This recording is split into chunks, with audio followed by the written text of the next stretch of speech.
Bonjour à toutes et à tous, Valentin Franc avec vous pour ce webinaire. Nous sommes le lundi 15 octobre 2018. J'espère que vous avez passé un très bon week-end. En tout cas, ce matin, nous avons le FX, le Forex qui est toujours avec des incertitudes. Nous avons le Yen qui surperforme. On a eu un marché US qui vendredi a rebondi, mais ce matin on voit que en Asie c'est toujours dans le rouge avec le Nikkei et les marchés actions chinois qui sont également, enfin qui sont dans le rouge, pardon. Donc voilà, on a un certain degré d'aversion pour le risque en amont, bien évidemment du budget italien qui sera annoncé aujourd'hui après une réunion du cabinet aujourd'hui. Nous avons eu un échec des négociations hier sur le Brexit, enfin autour du Brexit entre le ministre du Brexit britannique et Michel Barnier pour une réunion qui était informelle, mais donc c'est un petit peu comment dire essoufflé l'appétit pour la livre sterling qui avait eu lieu en fin de semaine dernière. Donc voilà, en Europe, en Asie, on a toujours les mêmes incertitudes. Et donc, on a un yen et un dollar qui s'apprécient. Donc, en Europe, les incertitudes que nous avons sur la monnaie unique, c'est l'Italie. Au Royaume-Uni, donc sur le GBP, c'est le Brexit. En Asie, le yuan qui a un impact quand même assez important sur la demande de dollars. Eh bien, on a les incertitudes sur le ralentissement de la guerre commerciale, le ralentissement pardon de l'économie chinoise qui a été accentué par ces tensions commerciales. AUD, NZD, bien évidemment, hein, pareil, enfin guerre commerciale États-Unis-Chine. Il y a des incertitudes, des grosses incertitudes sur ces deux devises, et il y a finalement bon, oui, sur le Japon, c'est que les chiffres macroéconomiques, c'est l'inflation. Mais sinon, on va dire que il y a que, on va dire, le dollar et dorénavant le CAD où il n'y a pas vraiment d'incertitude, j'ai envie de dire, pour le moment. Alors, il y a les élections de mise-élection américaine le 4 novembre prochain, mais on va dire qu'il n'y a pas de risque pour le moment, en tout cas tangible, sur le dollar US. Donc, voilà, on a une Europe qui est quand même avec pas mal d'incertitudes en ce moment. En Asie, c'est pareil. L'Asie, on peut un peu résumer l'Asie à la Chine, mis à part en excluant le Japon, mais concrètement toute la région asiatique elle est aux dépens de la santé de l'économie chinoise. Si l'économie chinoise ne va pas bien, on va avoir ces marchés qui sont émergents et qui sont généralement des nets exportateurs vers la Chine, et bien qui vont être également sous pression. Donc l'Asie sous pression, l'Europe sous pression. Finalement, pour le moment, il n'y a que les États-Unis et le Canada parmi les devises majeures qui sont, on va dire, avec sur le plan fondamental et macroéconomique les plus solides. Et donc voilà pour faire ce petit résumé du début de semaine. Tout de suite, l'avertissement égale sur le risque que je vous invite à prendre connaissance. Le trading avec effet levier amplifie toujours les gains et les pertes. Un compte risque limité prend un risque de perte du capital investi. L'investissement sur compte prend un risque de perte en capital. IG fournit exclusivement un service d'exécution d'ordre. Cette présentation est à titre indicatif et ne saurait être considérée comme un conseil ou une recommandation. Alors bonjour à tous, Raymond, bonjour à vous, Rémi que je salue également, Hubert, Sofiane, bien le bonjour à vous, j'espère que vous avez passé un agréable week-end. Sofiane, l'index Yen est sur résistance H4, le GBP Index est sur support. Alors on va voir ça dans un petit instant. Bonjour Stéphane, j'espère que vous allez bien. Rapide tour au niveau de l'actualité. Donc voilà, Italie, on a le gouvernement italien qui se réunit ce lundi pour adopter son projet de budget 2019. Une fois que le gouvernement italien aura adopté son budget, il devra le transmettre donc aujourd'hui, donc d'ici la fin de journée. Concernant l'Allemagne, vous savez qu'on a eu les élections régionales et on a le CSU, allié bavaroise de la CDU, qui a perdu pour la deuxième fois depuis 1962 sa majorité absolue au Parlement, ce qui va donc Angela Merkel va perdre un petit peu de pouvoir.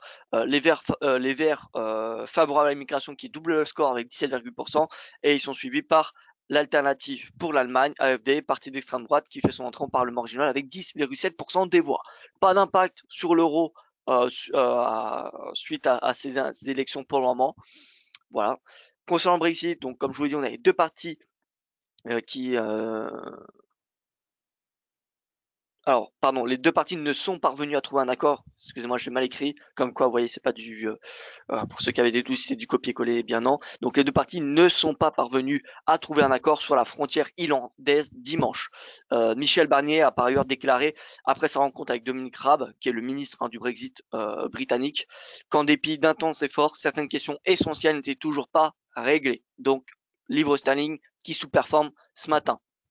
Concernant la Banque populaire de Chine, on a le gouverneur qui a déclaré dimanche que la Chine avait encore de la marge pour ajuster ses taux d'intérêt et le coefficient des réserves obligatoires car les risques liés aux tensions commerciales avec les États-Unis restaient importants. Donc le yuan qui baisse, forcément, le dollar qui monte un petit peu. Alors macro américaine, ça il me semble c'était jeudi, excusez-moi, j'ai oublié de l'enlever. Et par contre au niveau de la guerre commerciale, on a le secrétaire américain au Trésor Steven Mnuchin qui a déclaré encourager une rencontre entre le président des États-Unis et son homologue chinois afin de régler le conflit commercial entre les deux pays. Toutefois, il n'y a pas eu d'annonce officielle de la part de Maison-Blanche, il n'y a pas eu de date prévue. Voici les chiffres, ce qui s'est passé vendredi et ce qui se passe ce matin. Le DXY qui a progressé vendredi. Les marchés américains qui ont rebondi après une semaine vraiment très mauvaise, hein, pire semaine depuis le mois de mars pour les marchés américains.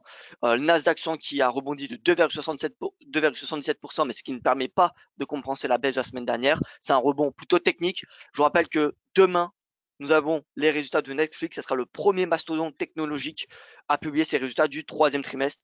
Donc voilà, résultats qui seront particulièrement importants. Soit ça va accentuer le rebond des marchés américains, ça pourrait créer une certaine indépendance de la part des marchés américains envers ces incertitudes politiques parce que le budget italien, on l'a vu quand même qu'il y a eu des impacts sur le marché américain. Mais on peut très bien imaginer que si les techs continuent à publier des très bons résultats, eh bien, les incertitudes en Italie, si elles venaient à se dégrader à court terme, eh bien, ça pourrait ne pas avoir d'impact sur les marchés actions américains. Donc, je dirais que les marchés américains, c'est qui tout double. Soit on a des marchés, des entreprises technologiques qui publient des résultats qui dépassent les consensus. Dans ce cas-là, on va avoir une hausse des marchés américains. Dans le cas contraire, on aura une importante baisse. Le facteur finalement le plus menaçant pour les marchés américains et l'indicateur, c'est les résultats. Si on a des techs, les mastodontes Apple, Amazon, Facebook, Microsoft, etc., qui commencent à publier des résultats décevants, là, il y aura une accentuation des prises de bénéfices. Mais tant que c'est finalement ces entreprises, c'est eux qui tiennent les marchés américains. Il y a au début d'année, pendant les premiers mois, c'était que ces entreprises qui justifiaient la hausse du S&P. J'ai pas regardé récemment, mais voilà, faut savoir que pendant une longue période de temps, au début d'année, euh, il y avait que quelques actions qui permettaient au S&P de progresser, c'était ces mastodontes.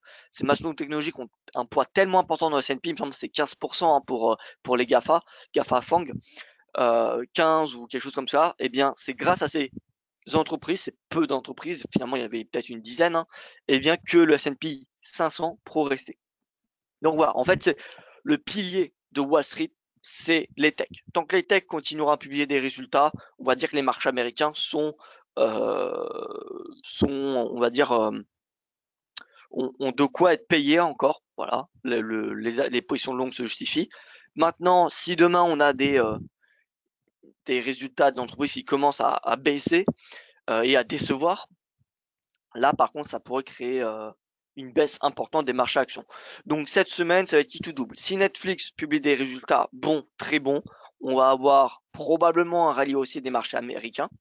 Et dans le cas contraire, ces marchés américains devraient rester sous pression et seront fortement du coup exposés au Brexit, hein, parce que je vous rappelle, on a une négociation qui continue cette semaine et on a le Conseil européen jeudi et vendredi.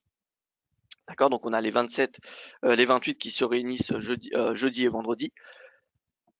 Et on aura également la situation en Italie. Et donc voilà pour les marchés américains. Ce matin, donc on a le 10 ans US qui se stabilise à 3,14%, le yen qui gagne du terrain, le gold également, le Nikkei, le Shanghai Composite qui sont en baisse.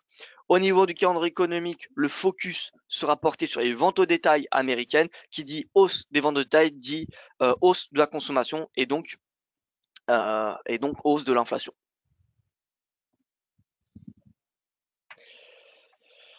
Voilà donc pour les chiffres. Alors, je passe tout de suite aux questions. Bonjour, est-ce qu'on a une saisonnalité sur les marchés US? Alors oui, d'un point de vue saisonnalité, le mois d'octobre, c'est généralement octobre, novembre, décembre. C'est les 3 meilleurs mois des marchés actions.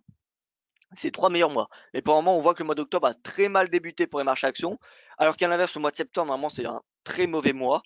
C'est un très mauvais mois et pourtant, on a eu plutôt un bon mois. Donc voilà, saisonnalité nous dit que de octobre, on va dire si je fais résumer de octobre à avril, à fin avril, c'est un bull market et ensuite c'est un petit peu plus tendu.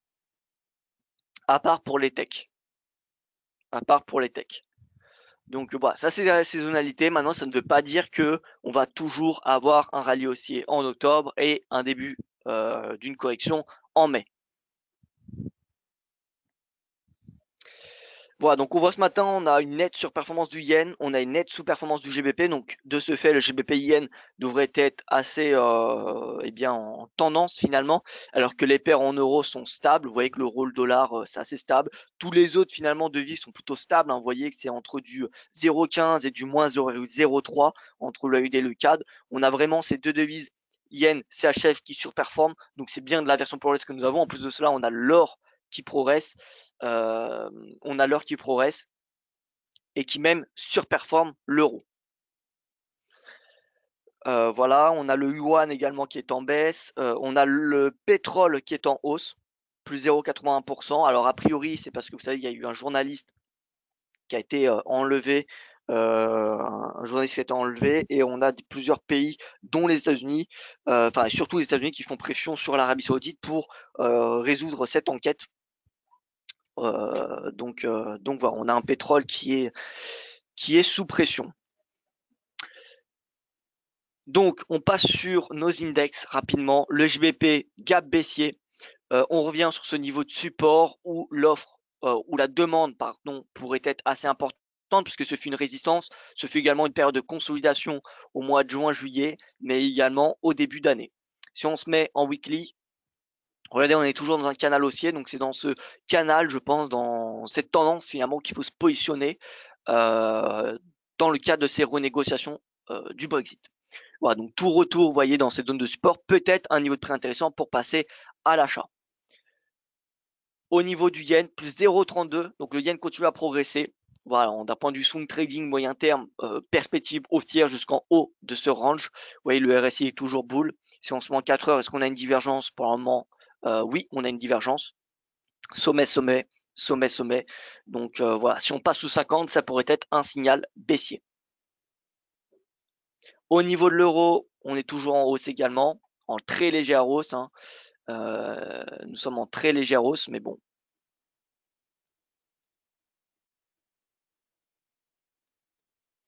Voilà. Vous voyez que c'est l'indécision totale, hein. Concrètement, l'euro, ça va beaucoup dépendre du budget italien qui sera publié, qui sera annoncé normalement aujourd'hui par le gouvernement italien. Donc voilà, l'euro, ça va être qui tout double. Mais en tout cas, on peut voir que d'un point de vue technique, on a un spread BTP Bund à 311 points de base. 311, c'est proche du récent sommet pluriannuel qui a été atteint vous voyez, le 9 octobre à 318 points de base. 318 points de base, si on est au-dessus, ça devrait faire pression sur l'euro. Donc voilà, l'indice USD équipondéré a fait son pullback. On n'a pas réellement réintégré le canal, hein. Vous voyez qu'on a clôturé dedans, mais bon, c'est un pullback, hein, ni plus ni moins. Si on regarde cet indice qui est le DXY fois l'USD CNH pour intégrer dans le DXY du yuan, parce que la tendance du yuan impacte beaucoup la demande en dollars et donc forcément la tendance. Si on a l'économie chinoise qui va mal, eh bien les investisseurs étrangers vont échanger leur yuan contre du dollar. Donc voilà. L'inconvénient du DXY, c'est qu'il n'y a pas de yuan. Et si on met le yuan dedans, eh bien vous voyez qu'on est toujours dans une tendance probablement haussière et que les signaux baissiers se font assez rares. Donc que ce soit l'indice USD équipondéré, le DXY fois l'USD CNH ou simplement le DXY, pour un moment, la tendance reste haussière, bien qu'on ait, vous voyez, des triangles descendants, même sur le DXY CNH. DXY CNH, regardez, c'est assez clair l'analyse technique, support, résistance. Donc on a pour le moment des sommets de plus en plus bas, un support, voilà, que ce soit sur le DXY USD CNH ou le DXY tout court. Donc voilà, prudence. En tout cas, c'est pour le moment, on n'a pas de signal baissier pour le moment majeur. On n'a pas de signaux baissiers majeurs. Donc voilà, j'ai envie de dire prudence sur le dollar. L'achat n'est peut-être pas la chose à faire pour le moment, en tout cas d'un point de vue timing, la vente non plus. Tant qu'on n'a pas clôturé par le bas, on ne peut pas parler d'un triangle descendant. Le franc, vous voyez que se stabilise et voilà, la UD et le NZD rebondissent très légèrement depuis la semaine dernière, mais c'est indiscutablement baissier, hein, ces deux devises. Donc voilà, et le CAD se stabilise également, ce qui pourrait permettre à surveiller en 4 heures. Si on commence à avoir une petite divergence haussière, ça pourrait être intéressant pour se positionner à l'achat. Maintenant le CAD, maintenant que les négociations de l'ALENA ont été, ça y est, il y a eu un accord qui a été trouvé. Bon, il faut encore que les parlements votent ces accords, hein, les parlements des 3 pays. Et aux États-Unis, ça devrait être fait fin novembre. Donc voilà, c'est pas encore fini, mais bon, ce n'est plus un doute aux yeux des investisseurs. Si demain il y a un des parlements des 3 pays qui venait à ne pas voter, à ne pas adopter le nouvel accord de l'ALENA, dans ce cas-là, ça pourrait être une nouvelle source d'incertitude. Mais pour le moment, on va dire que ces discussions, l'accord n'est plus une source d'incertitude. Ce qui devrait, ce qui refait un petit peu, ce qui redonne une tendance au CAD, ce qui influence le plus le CAD à nouveau, c'est bien évidemment les cours de pétrole. Donc voilà, maintenant, ce qu'il faut surveiller pour le CAD, c'est les cours de pétrole. Le cours de pétrole haussier indique que le CAD pourrait surperformer et vice versa. Donc voilà. Voilà, donc je passe aux indices rapidement. Excusez-moi, j'ai oublié de passer aux indices dès le début. J'ai oublié. Je regarde simplement le VIX. Donc vous voyez, VIX 21. On va remettre notre disparity pour savoir si on a notre signal haussier. Vous savez, notre fameux signal haussier, lorsque l'écart relatif entre le disparity index et sa moyenne mobile à 10 jours se réduit à 10%. Sous 10%, pardon. Donc, ce que nous allons faire, c'est qu'on va mettre 10. Et là, on est à 14. Donc, on n'a toujours pas notre signal haussier sur les marchés actions américains. Et donc, pareil pour les actions européennes. Parce que ce signal du VIX, lorsque ce disparity index croise à la baisse les 10%, c'est valable pour le S&P, c'est valable pour le Nasdaq, mais c'est également valable pour les marchés européens. C'est également valable pour les marchés européens. Alors, c'est au niveau du bottom, pour l'achat, c'est bien. Pour le signal de vente, il ne faut pas le prendre en compte. Voilà, donc cette stratégie peut être utilisée pour des signaux d'achat des marchés américains et des marchés européens. Donc pour le moment, nous ne l'avons pas, donc pas de stratégie d'achat en swing. Et en plus, d'un point de vue fondamental, le timing est assez, compliqué cette semaine. Je vous rappelle qu'on a conseil européen en fin de semaine, donc sur le Brexit, et en début de semaine, ça va être surtout sur le budget italien dont le focus sera porté. Voilà, donc pas de stratégie acheteuse swing des indices européens, bien qu'ils sont sur des niveaux de support très importants. Je ne dis pas qu'on n'a pas fait le point bas, je dis simplement que d'un point de vue timing, on n'a pas encore le VIX qui baisse suffisamment pour passer à l'achat. Donc voilà, de ce fait, je préfère privilégier la prudence. Le DAX qui est sous, vous voyez, son plus bas de vendredi, donc vous voyez, gap baissier, on rebondit, mais on aura une résistance à 11 117, une résistance importante parce qu'on voit qu'on a eu un momentum baissier assez important vendredi, et 11 117, ça a finalement été le support. Ça a finalement été le support, et si vous regardez très bien, on n'a pas de mèche en dessous du prix d'ouverture, en dessous du prix de clôture. C'est-à-dire que le marché, on avait eu un gap haussier du jeudi au vendredi, on n'a pas eu de hausse après l'ouverture, on n'a eu qu'une baisse. Et la baisse, a duré tout au long de la séance parce que le DAX a clôturé au plus bas de sa séance. Donc, c'est-à-dire que la baisse, si on regarde en horaire, vous voyez, elle a été assez nette, hein. Donc tout début de séance et en début d'après-midi. Et on a clôturé au plus bas. Donc voilà. Et là, donc 11 117, ça sera un niveau de résistance important en intraday. Et le support majeur, c'est 12 400. Je ne dis pas qu'il faut acheter les 12 400 points. Mais c'est le prochain support à surveiller. Encore une fois, tant que le VIX ne nous donne pas notre signal d'achat, je resterai, à l'extérieur des indices européens. Par contre, dès qu'on aura notre indice d'achat sur le VIX, Ce sera très intéressant pour les marchés américains, pour les marchés européens également, si on exclut l'analyse fondamentale. Parce qu'encore une fois, cette semaine, il y aura quand même pas mal de volatilité qui devrait être générée par le budget italien et par le Brexit. Ce sera une semaine pas comme les autres. Donc voilà. Mais bon, si on suit qu'analyse technique, le VIX pourra nous donner un signal d'achat, soit aujourd'hui ou lors des prochaines séances. Donc pour le moment, pour les swing traders, c'est encore trop tôt. On est dans on ne sait pas encore si on a fait le point bas. Et en tout cas, on le voit, on a eu un nouveau gap baissier ce matin. Donc voilà. Gap baissier, c'est une information comme quoi le climat était vendeur. Ça ne veut pas forcément dire qu'on sera baissier toute la journée, mais voilà. En tout cas, le prochain niveau de support, ceux qui sont short ce matin, le support majeur est à 12 400 points. 12 400 points, c'est un niveau important. Et vous voyez à l'inverse 11 700. Alors je reviens, pardon.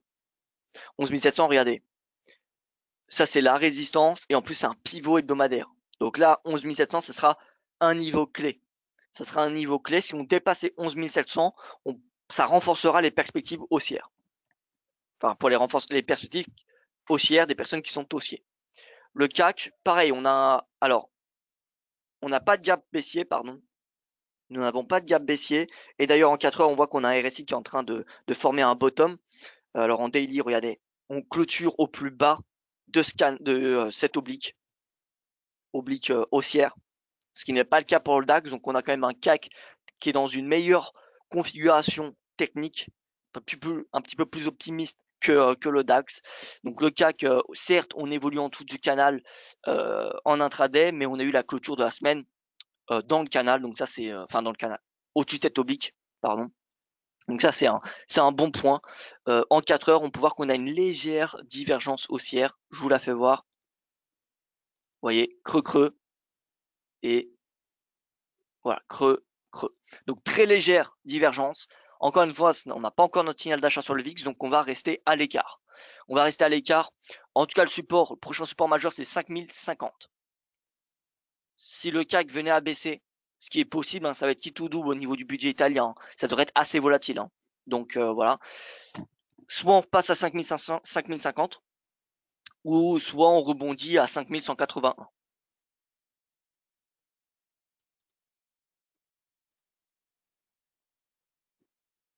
Sur le CAC 5135 est déjà un niveau de support puisqu'on est dans une meilleure configuration en termes de VIX. Alors oui, pour le moment, on est dans une meilleure configuration en termes de VIX. On a un VIX qui ça y est, se contient. Mais voilà, ne nous précipitons pas. Là, moi, l'une des stratégies qui est assez intéressante, c'est lorsque le Disparity Index du VIX, Disparity à 10 jours, pardon, du VIX croise à la baisse 10%. Là, on a un signal haussier qui, historiquement, est bon. Voilà, est bon. Donc moi, tant qu'il n'y a pas de ce signal, je dis pas qu'on n'a pas fait le point bas. Ça se trouve c'est possible qu'on ait fait le point bas sur les indices européens. Maintenant, voilà, je préfère me contenir à la stratégie et attendre ce signal.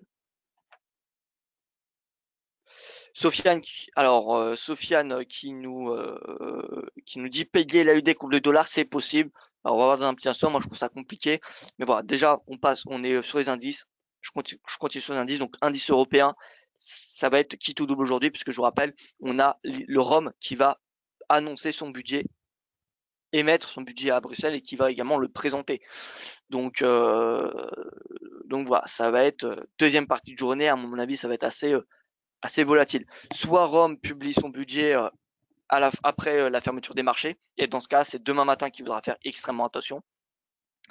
En tout cas, voilà, ne pas ouvrir des positions swing en ce jour du budget italien, parce que c'est qui tout double. Soit demain, on est à 5000 le CAC, ou soit on est à 5181. Vous voyez, donc ça va être assez délicat. Donc je passe sur le Forex. Alors l'AUD est possible d'acheter face au dollar. Moi je trouve ça assez compliqué, honnêtement. L'AUD, c'est ni plus ni moins que, c'est extrêmement influencé par le CNH, le Yuan. Et le Yuan pour le moment il est haussier. Le Yuan est dans une tendance haussière. Si on regarde donc USD CNH 6,92, 6,92 en journalier. Vous voyez, on a une résistance, on est même dans un triangle ascendant. 6,95, c'est la résistance à ne pas dépasser. C'était le sommet, comme vous pouvez le constater, le sommet du 15 août, lorsqu'on a eu la crise de la livre turque. Voilà, donc 6,95, c'est la résistance à ne pas surveiller, à ne pas dépasser, pardon. Si on a un breakout, c'est signal achat sur le dollar face à l'euro, face voilà, au gold, etc. Et à l'inverse, si on a une sortie par le bas de ce triangle, ce qui n'est généralement pas le cas, mais ça ne veut pas dire que ça ne sera pas le cas, hein, c'est des probabilités, il n'y a jamais 100% de probabilité, donc c'est possible qu'on sorte par le bas, hein. C'est pas une option à exclure, c'est pas un scénario à exclure, pardon.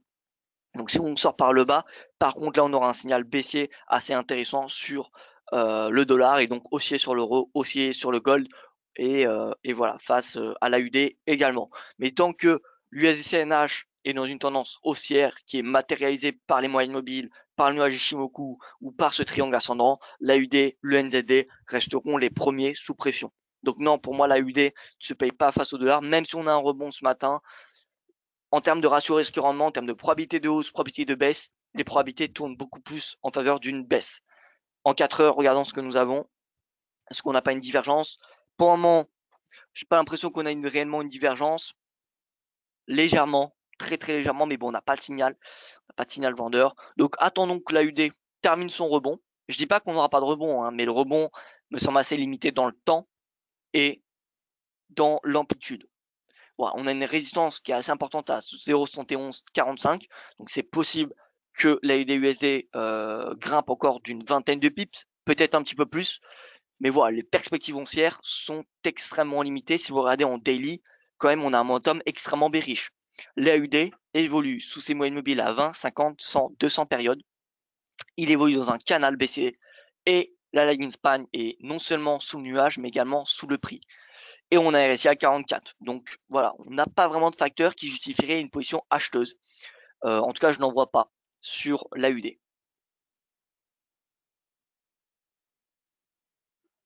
Pour du très court terme, alors possible voilà, pour du très court terme, parce que je suppose le gold rebondit. Donc vous dites que l'AUD doit rebondir. Pourquoi pas? Voilà, maintenant, encore une fois, en termes de probabilité de hausse ou de baisse, ça va être, enfin, c'est beaucoup plus en faveur d'une baisse sur du swing trading. À court terme, en intraday, voilà, j'ai envie de dire tant que les métaux précieux comme l'or et l'argent seront haussiers, ça donnera une force à l'AUD. Donc voilà, pourquoi pas voilà, être haussier sur l'AUD maintenant d'un point de vue très très très très très court terme, je dis bien. Maintenant d'un point de vue ratio risque-rendement, si on vise, imaginons les 0,71,5 ou placer son stop. Vous voyez, 0,71,5, si on met un stop sous le plus bas, ça fait 30 pips de risque pour 0,71,5. Ouais, 0,71,58, 30, donc 0,71,60, 30 pips de gain. Donc 30 pips de risque pour 30 pips de gain, ça ne vaut pas, ça ne vaut pas la prise de risque tout simplement. En tout cas, enfin, je pense que ça ne vaut pas le coup. Maintenant voilà, encore une fois, le baromètre, le meilleur baromètre de l'AUD et du NZD, c'est l'or et le CNH. L'or et le CNH. Et on voit que le SDCNH est, on va dire, stable, 0,0 plus 0,07%. Donc l'or, le dollar gagne un tout petit peu de terrain face au CNH ce matin. Par contre, on a l'or qui progresse, donc ça c'est bon. C'est bon pour la UD. Mais bon, encore une fois, c'est sur du très court terme. Le dollar, on a eu vente au détail cet après-midi, donc voilà, prudence. Prudence, je pense qu'encore une fois, l'AUD et le NZD sont des devises qui, en swing trading moyen terme, sont très intéressantes à shorter tant qu'on est dans ce canal baissier, hein, tout simplement, que ce soit l'AUD ou le NZD. Face eh bien, à l'euro, au JBP, au CAD ou au dollar, malgré les incertitudes sur le Brexit ou le budget italien. Encore une fois, si on suit l'analyse technique de nos indices FX, donc AID sous moyenne mobile à 200 sous nuage, NZD sous moyenne mobile à 200 sous nuage, euro c'est l'inverse, au-dessus de moyenne mobile à 200, vous voyez très légèrement au-dessus du nuage, GBP au-dessus de moyenne mobile à 200 au-dessus du nuage, USD pareil, CAD pareil.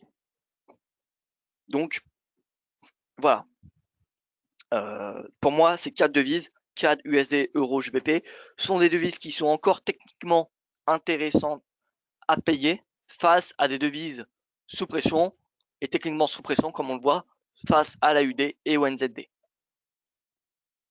Donc voilà, si vous êtes plutôt baissé sur le dollar d'un point de vue fondamental, alors vous pouvez vous vous tournez sur le CAD, sur l'achat CAD ou sur l'achat euro ou sur l'achat GBP, ça dépend vous de vos analyses également. Mais en tout cas, techniquement, nos indices Forex, dollar US, dollar canadien, euro et livre sterling sont haussiers et à l'inverse, dollar australien, dollar néo-zélandais sont baissiers, que ce soit sur du court, moyen ou long terme. Donc voilà, je ne vais pas le répéter, mais en clair, euro UD, euro NZD, il faut toujours s'intéresser, je pense, aux positions longues.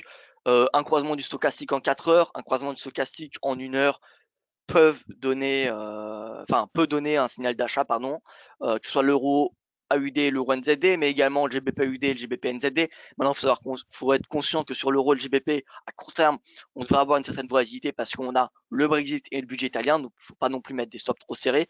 Mais donc voilà, achat euro, GBP, CAD, dollar face à l'AUD ou à l'USD. Donc euro UD, euro NZD, GBP UD, GBP NZD, ou alors vente AUD USD, NZD USD ou AUD CAD, NZD CAD. Voilà, rapidement, on regarde l'AUD CAD. L'AUD CAD qui a bien rebondi quand même à court terme. Qui a bien rebondi à court terme parce qu'on a eu une prise de bénéfice sur le CAD et en même temps une hausse de l'AUD. Mais voilà, ça ne change en rien la tendance qui est clairement baissière comme vous pouvez le constater. Donc voilà, on n'a plus qu'à attendre un signal. Alors sur le journalier, c'est pas souvent qu'on a des signaux, ou en tout cas ça se fait un petit peu plus rare. Donc dès qu'on est dans une tendance baissière indiscutable sur du journalier, on peut très bien se positionner sur une unité de temps plus faible, c'est-à-dire sur le 4 heures, et chercher des signaux à ce moment-là. Donc voilà, tac. Non, on n'a pas de.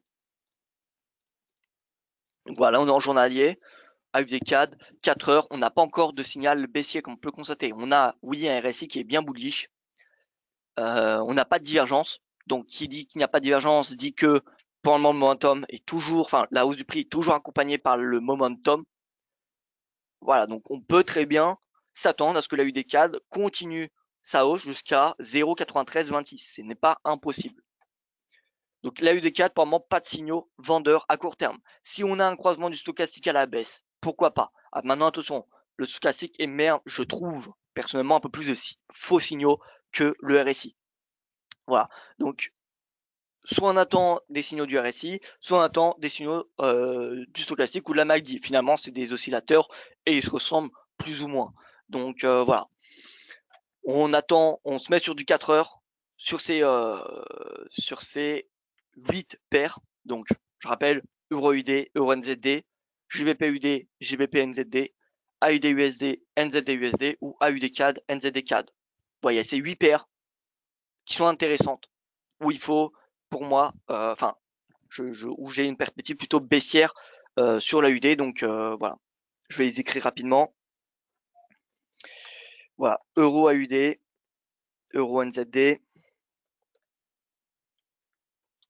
Donc ça, c'est plutôt position longue qu'il faut s'intéresser puisqu'on vend l'AUD, on achète l'euro ou le GBP. Et sinon, on a position short, donc AUD CAD, NZD CAD ou alors AUD USD, NZD USD. Ça, c'est plutôt position short pour shorter l'AUD ou le NZD face au CAD ou au dollar. Voilà, donc ça fait 8 paires. Et là, on faut tout simplement regarder sur du 4 heures, puisque sur ces 8 paires, on est dans des tendances baissières pour ces dans les tendances baissières pour celle-ci et les tendances haussières pour celle-ci. Donc voilà, on cherche des signaux sur du 4 heures. Maintenant, tout ce qui est paire majeure, euro, dollar, enfin le dollar en soi et l'euro de GBP, ça va être assez compliqué puisqu'on voit sur nos indices FX qu'en journalier, on est toujours dans une tendance haussière, que ce soit sur l'euro, le GBP et même le dollar. Donc voilà, finalement, sur les paires majeures, je trouve que techniquement, ça m'intéresse pas.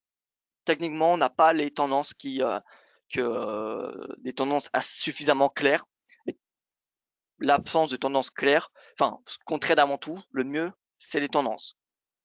Le plus intéressant et le moins compliqué, j'en dirais, à trader, c'est les tendances. Donc voilà, puisque notre indice euro, notre indice GBP ou notre indice dollar sont haussiers sur du moyen terme, je vois pas d'intérêt à trader les majeurs sur du moyen terme.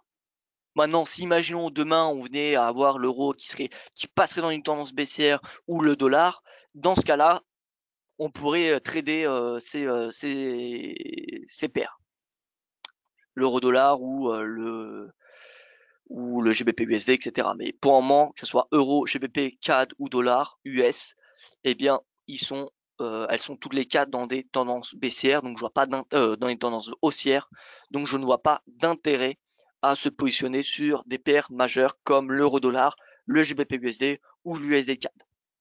Voilà, donc ça c'est ces paires qui me semblent selon moi, en tout cas qui depuis plusieurs mois sont clairement dans des tendances assez fiables, je dirais. Alors il n'y a pas de garantie, hein, mais voilà, qui sont des tendances assez claires. Donc autant profiter de ces tendances pour se positionner. Voilà, donc on regarde rapidement ici, on voit que le yen surperforme, la USD rebondit assez bien. À l'inverse, GBP, CAD, dollar sous-performe. Voilà. Voilà, donc la UD-NZD hein, qui sont soutenus par les métaux précieux. Alors le NZD qui est fortement corrélé à la UD et la UD qui est corrélé au CNH et aux métaux. Donc qui dit hausse du gold et on voit que le gold c'est en hausse de 0,79%, et bien dit hausse de la UD. Donc excellente transition pour le coup. Alors je vais rapidement faire quand même un tour des paires majeures parce que je sais que les paires majeures c'est incontournable, mais bon, sachez que je vais pas donner de stratégie à part encore une fois la UD-USD et le NZD-USD où là c'est baissier. Sinon l'USD CAD, bon j'ai plutôt une perspective haussière. On a une divergence baissière également sur le daily, sur 4 heures.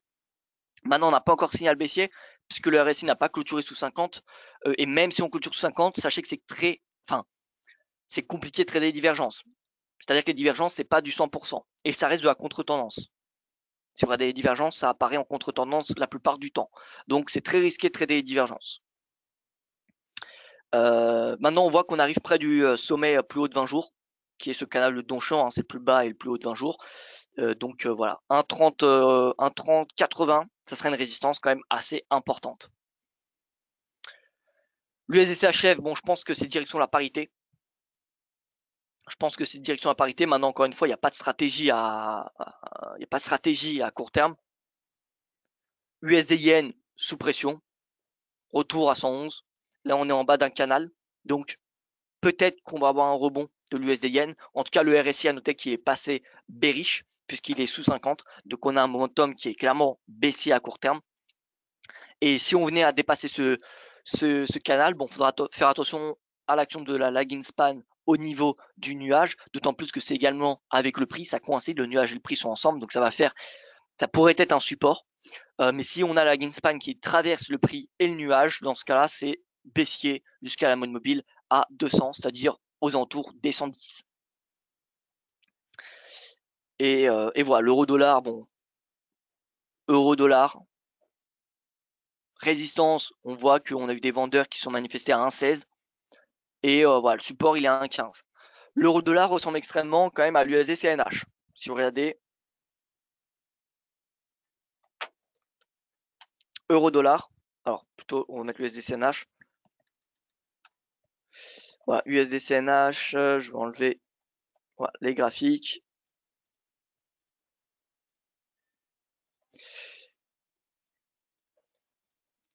Voilà donc USD CNH et on va comparer avec l'USD euro, donc c'est l'inverse de l'euro-dollar. Ouais, ils sont quand même assez ressemblants, assez similaires. Donc voilà, l'USD CNH, l'euro-dollar sont deux actifs qu'on va chercher des signaux qui convergent, enfin opposés, je veux dire, mais qui sont un peu synchronisés. C'est-à-dire que si on a un nouveau plus haut sur l'euro-dollar, enfin si on a un breakout haussier sur l'euro-dollar, normalement l'USD-CNH devrait être baissier. S'il ne l'est pas, si à l'inverse l'USD-CNH fait un breakout haussier, dépasse les 6,95, ça remettra clairement en cause le breakout haussier de l'euro-dollar. L'USD, encore une fois, le yuan a un impact important sur la demande de dollars.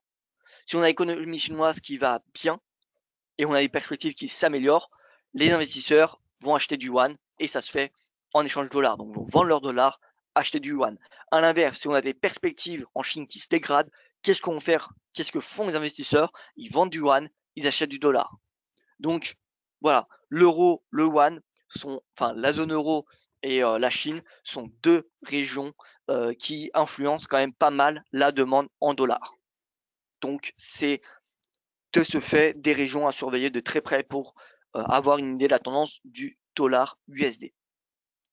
Voilà, donc USDCNH, c'est à surveiller. L'euro-dollar, moi je m'attends pas à un rebond tant que l'USDCNH reste dans une configuration qui est haussière.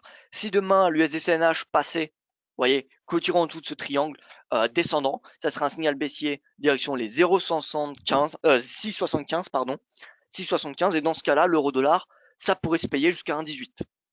Clairement, ça pourrait se payer jusqu'à 1,18. Mais en attendant, l'USDCNH, vous voyez, bon, il est quand même dire entre deux étaux, entre une résistance à 6,95. Vous voyez qu'on a eu pas mal de, on a eu des vendeurs qui sont manifestés tout au long de la semaine dernière, proche de ce niveau de prix à 6,92. Donc à court terme, 6,92 c'est une résistance pour le dollar, ce qui veut dire qu'on a une probabilité de hausse pour le yuan, c'est-à-dire de baisse pardon pour l'USD-CNH, mais donc de hausse pour l'euro-dollar. Si on dépasse les 6,92, on vient chercher les 6,95 et dans ce cas-là, c'est retour de l'euro-dollar à 1,15. Voilà, donc plus que l'euro-dollar, j'ai envie de dire l'USD-CNH, c'est extrêmement important à le surveiller. En fait, si je devais résumer un petit peu la situation, en dessous du pivot hebdomadaire, c'est bullish euro. Au-dessus, on va avoir un euro qui va être sous pression.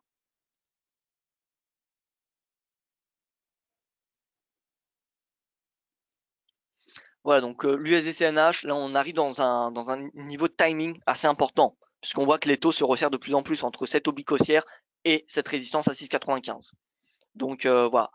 En attendant, l'euro-dollar devrait fluctuer autour entre voilà, les prix qu'on connaît, c'est-à-dire 1,15, 1,14 et allez, 1,16 comme on l'a vu hier. Et c'est tout.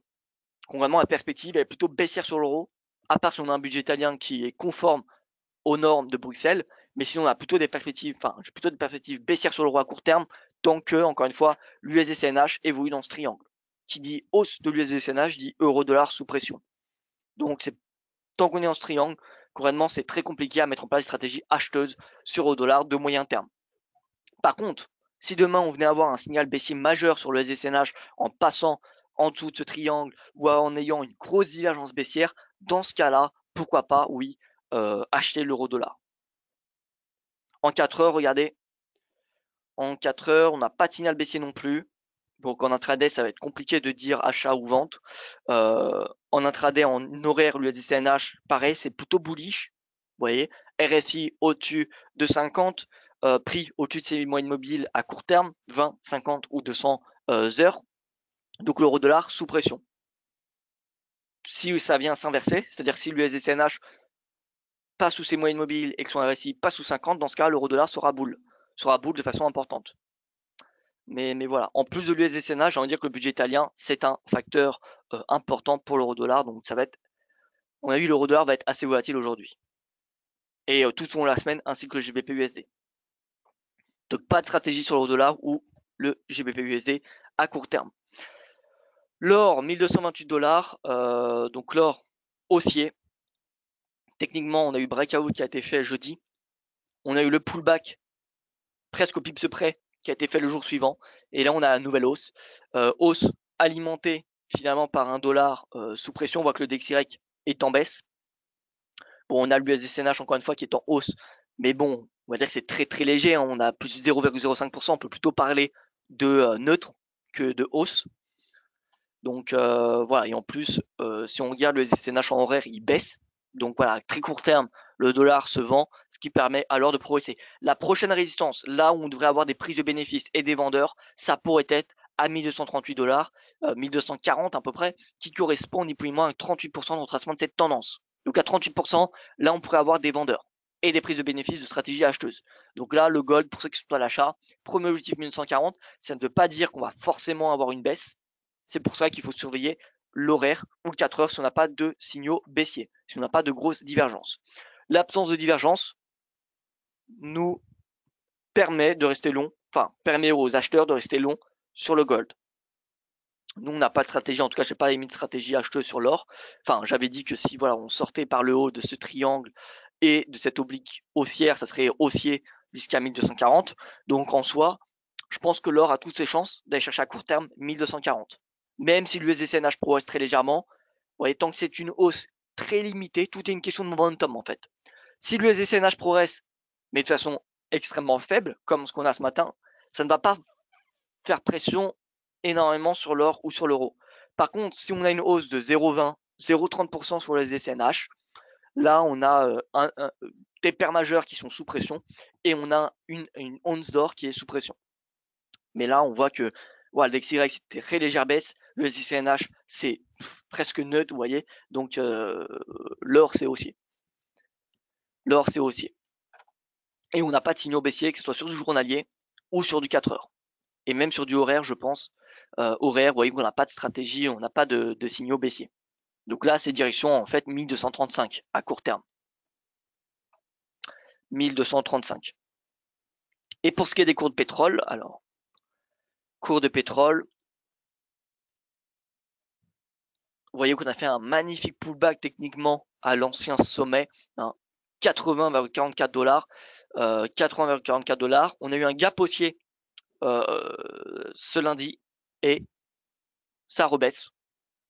À noter qu'on est dans un momentum qui passe baissier, donc c'est à surveiller de très près.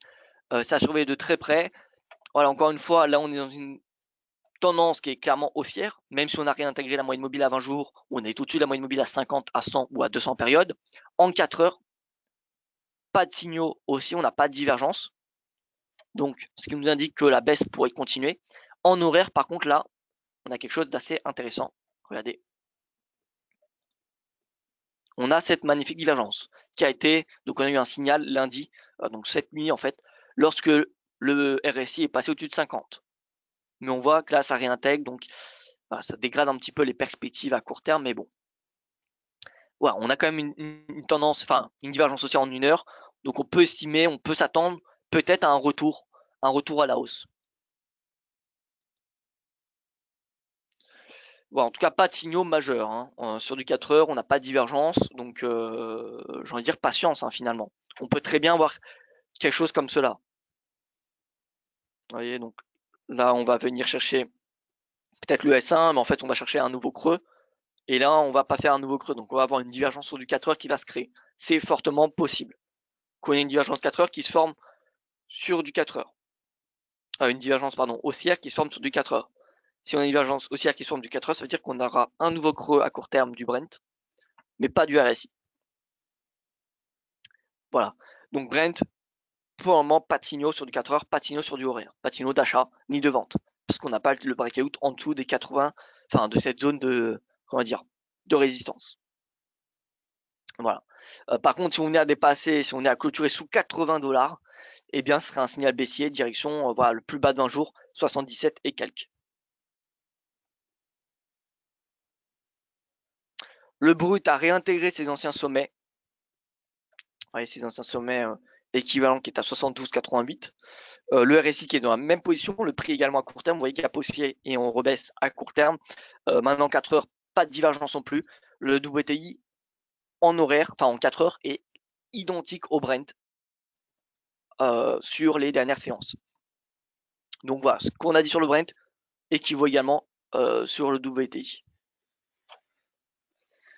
Et l'euro GBP, alors euro GBP, une paire qui m'intéresse, voilà, parce que je pense que finalement les risques du Brexit peuvent être une opportunité. Ça va être assez risqué, mais ça peut être une opportunité. Bon, pour le moment, on n'a pas de signaux techniques qui sont vendeurs, mais là, on voit qu'on a un rebond. Et je pense que, voilà, si on est d'accord sur le Brexit, la livre devrait surperformer l'euro. Donc, voilà, cherchons peut-être des stratégies de vente, d'autant plus que techniquement, regardez, la ligne span est passée en dessous de son nuage et le prix est sous ses moyennes mobiles. Et il réintègre un canal baissier. Donc voilà, techniquement, en l'espace d'un mois, on a une tendance qui s'est renversée sur l'euro GBP.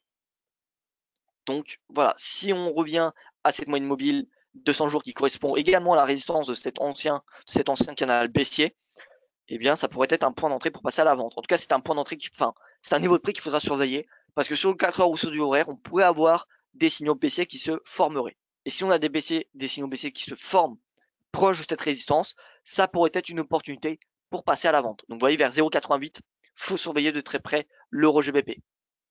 Parce que si on a un signal baissier, ça pourrait être intéressant pour viser eh bien, les 0,86,20. Voilà donc pour ce point de marché, moi je n'ai rien d'autre à rajouter. Tout à l'heure, 13h, il y aura un webinaire spécial crypto-monnaie, ça sera présenté par moi-même. Donc voilà, je vous invite à me rejoindre si, si les crypto-monnaies vous intéressent. Pour que cela, vous allez sur la liste des séminaires en ligne. Et voilà, ça sera présenté par moi-même à 13h, heure française. Voilà. Je vois qu'il n'y a pas de questions. Donc, bien écoutez, voilà pour ce point de marché. En conclusion, on reste finalement sur une tendance de la semaine dernière, c'est-à-dire que l'AUD et le NZD sont toujours assez intéressants techniquement à vendre face à des devises comme l'euro, le GBP, le dollar US ou le dollar canadien. Sur les marchés actions, on n'a pas de signaux aussi sur le VIX, bien qu'on soit sur des niveaux quand même assez bas, on est sur les plus bas de l'année, hein, on n'a pas de signaux haussiers. Donc je ne dis pas que le prix actuellement n'est pas intéressant, et ça se trouve, on est en train de faire le point bas, mais en tout cas le VIX ne me donne pas de signal haussier. Donc, tant qu'il n'y a pas le signal haussier de cette stratégie du VIX que je vous ai parlé depuis maintenant pas mal de temps, eh bien, je resterai à l'écart des marchés actions, que ce soit européens ou américains. Peut-être que à la clôture ce soir des marchés américains, on aura le VIX qui nous donnera notre signal d'achat. Auquel cas, demain, eh bien, je passerai, on aura notre signal d'achat, donc j'aurai des perspectives haussières. Mais pour le moment, on n'a rien, donc on est à l'écart des marchés actions, et seulement l'AUD et le NZD face au dollar US, l'euro, le GBP ou le CAD me semble intéressant à trader pour le moment.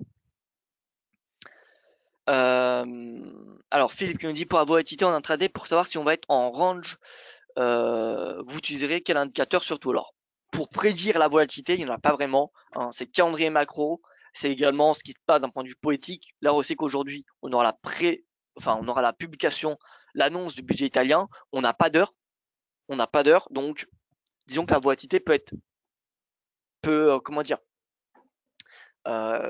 être arrivé à n'importe quel moment de la journée. Ça peut être dans 1 heure, ça peut être dans 3 heures, ça peut être après la clôture des marchés européens, auquel cas la volatilité sur les marchés européens sera donc demain matin. Voilà, ça peut être à tout moment de la journée. Mais sinon, les outils qui nous permettent de, entre guillemets, prédire la volatilité, c'est le calendrier macroéconomique. Calendrier macroéconomique et les horaires de bourse. C'est-à-dire qu'on sait qu'à l'ouverture des marchés américains, on a toujours des mouvements assez significatifs, tout comme à l'ouverture des marchés européens ou à l'ouverture des marchés asiatiques. Après, tout dépend sur quel actif vous vous placez. Si vous êtes sur le CAC 40, le futur CAC 40, et que c'est l'ouverture des marchés asiatiques, vous vous doutez bien que le CAC 40 ne va pas forcément réagir, enfin pas beaucoup. Alors que si vous êtes sur le Nikkei à l'ouverture des marchés asiatiques, là on va avoir beaucoup plus de volatilité. Donc voilà, on a l'ouverture des bourses, ouverture-fermeture des bourses, où là on a la volatilité, et on a, alors pas que sur les marchés actions, on a également sur le Forex, parce que quand on a les Européens qui arrivent, eh bien on a des nouveaux volumes, des nouvelles stratégies, et donc on a de la volatilité. Donc toutes ces séances créent une certaine volatilité, et en plus calendrier macroéconomique. Maintenant, il n'y a pas d'outil magique qui permet de prédire la volatilité en intraday. Voilà donc pour ce point de marché, merci pour votre attention, je vous souhaite une excellente journée, je vous dis également à tout à l'heure pour ce que je retrouverai pour le webinaire spécial crypto-monnaie. Sinon, eh bien écoutez, je vous dis à demain pour mon prochain point de marché.